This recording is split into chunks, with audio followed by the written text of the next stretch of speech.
Welcome to our deep dive into a truly groundbreaking film, Who Framed Roger Rabbit? Groundbreaking is definitely the word. Our source today is a really fascinating review from Media Mania. That's a prominent Japanese media review site. It offers, well, a pretty sharp perspective on the film. Yeah, looking at how it reflected its time, but also how incredibly forward-thinking it was visually. Exactly. Yeah. So our mission for you, our listener, is to unpack what made this 1988 movie such a landmark. And why its insights still resonate. Right. Yeah, especially if maybe all you know is that wild taxi ride at Disneyland. Like the Toontown ride. Okay, so let's set the scene.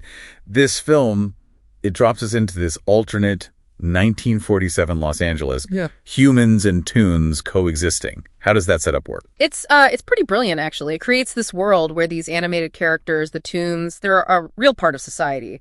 Working actors, basically. But also kind of segregated in Toontown. Yeah, there's that layer, too. Yeah. And the story follows Eddie Valiant, this private eye who's kind of down on his luck. He gets pulled into this whole mess. A murder mystery, right? After he's hired to snap photos of Roger Rabbit's wife, Jessica. Exactly, the alleged affair. And what the review points out, which is key, is that it's really not just a kid's movie. No, definitely not. It's got adult jokes, film noir vibes, even these themes of, middle-aged struggle, all wrapped up in this cartoon look. It's a bold mix. Okay, speaking of that look, the visuals, this is where it just gets, mind-blowing for 1988. Oh, absolutely. The source calls the visual expression amazing. Live action, cartoons, just seamlessly together. Amazing. Feels like an understatement, though. What were they actually doing?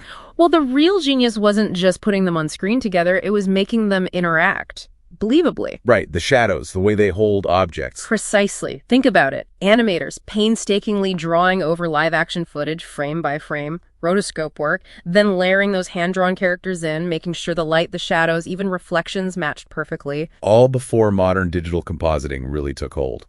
Exactly. Optically, intense work.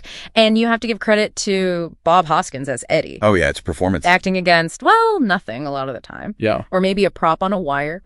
He had to imagine Roger Rabbit there and react, physically interact. Make it feel natural. Totally. And then there's the cast of characters, getting Disney, Warner Bros., all these rival studios to let their characters appear together. That must have been a logistical nightmare. Unprecedented. Probably couldn't happen today.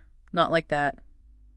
A truly hard-to-recreate cast, as the review says. So you have this technical marvel, this unique world, but the story itself, the review mentions it maybe lost steam. Yeah, it's a fair point. The review suggests the plot, being pretty straightforward, meant the second half felt a bit, drawn out after the villain reveal. The climax felt long. A little, yeah. And Judge Doom, the villain, maybe a bit predictable if you know your detective stories. But here's where the review gets really interesting. It says a sequel or remake is almost hopeless. Hopeless. Because the original content, its tone, its jokes, they might clash with modern standards. That's the thinking. Oh, okay. And the review kind of suggests maybe it's better that way. Better for Roger Rabbit to be this unique one-off thing than to strip away charm for extension. Preserve its specific magic. Exactly. Some things are maybe best left untouched. So, looking at its legacy, despite maybe some pacing issues, this was Roger Rabbit's big debut. And the review calls it a work where adults can really return to childhood. Yeah, but while still appreciating its, sophistication and connecting it to now, the review highlights something really prescient. How it showed 2D characters doing live shows interacting in the real world. The review says that's basically half reality now with VTubers. Virtual entertainers with animated avatars. Yeah, that's a great point. It really is. The reviewer even jokes that if Acme's president was still around, he'd probably be a massive VTuber fan.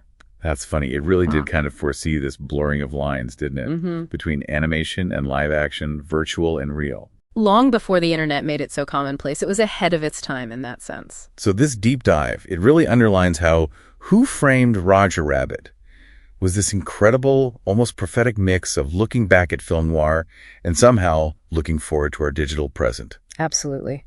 Which leaves a thought for you, our listener. Go on. In today's world, where AI and digital content are constantly blurring those lines between what's real and what's created, how does a film like Roger Rabbit, from over 35 years ago, still make us think about perception? What's our next Toontown gonna look like? Something to maybe mull over today.